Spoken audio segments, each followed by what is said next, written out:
Razrede, sat je završio. Hvala vam. Vidimo se.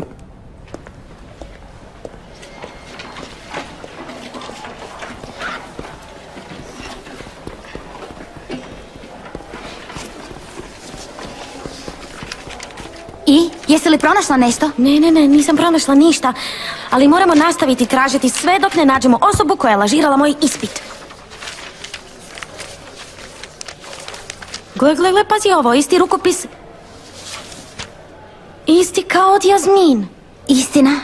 Jako je sličan. Slova su okruglasta i vidiš kako se malo naginju prema desno.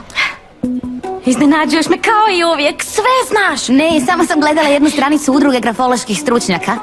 Gle, usporedimo ova dva rukopisa. L je poprilično sličan ovom slovu N. Ali V i E baš nisu toliko. Možda je to zato što se žurila na anketi, zato takva slova, a na ispitu su ljepša. Ne vjerujem. Mislim da ju je drmala nervoza dok je mijenjala tvoj ispit. I zato je rukopis malo neuredniji. Malo što? Malo neuredniji. Da, u pravu si. Ali ne mogu vjerovati. Nina, ovdje nema ništa slično. Osoba koja ti je lažirala ispit mora biti tako smirena da ni u rizičnim situacijama nije nervozna. Ali, za tebi taj opis odgovara opisu Jasmin? Ne baš. Ali ovdje je namjerno promijenila rukopis. Ne razumijem. Zašto bi Jasmin lažirala moj ispit? Ne, ni ja ne razumijem. Kako god. Vidi, imamo još puno toga za pregledati. Ne.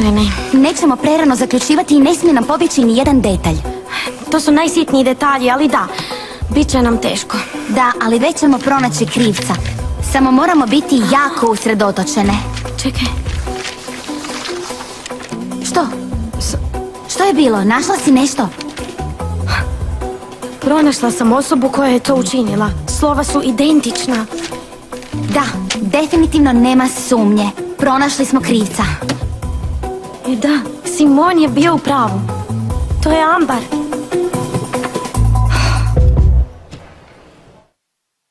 Ne mogu vjerovati da je to bila Ambar. Mene to uopće ne čudi. Jako je ljubomorna na tebe. Na mene?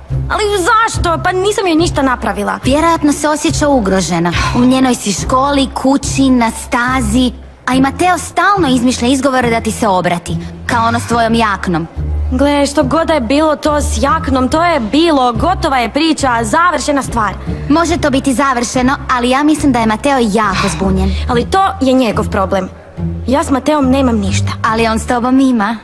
Nina, daj nemoj mi to govoriti. Dosta mi je već i škole i staze i ovog...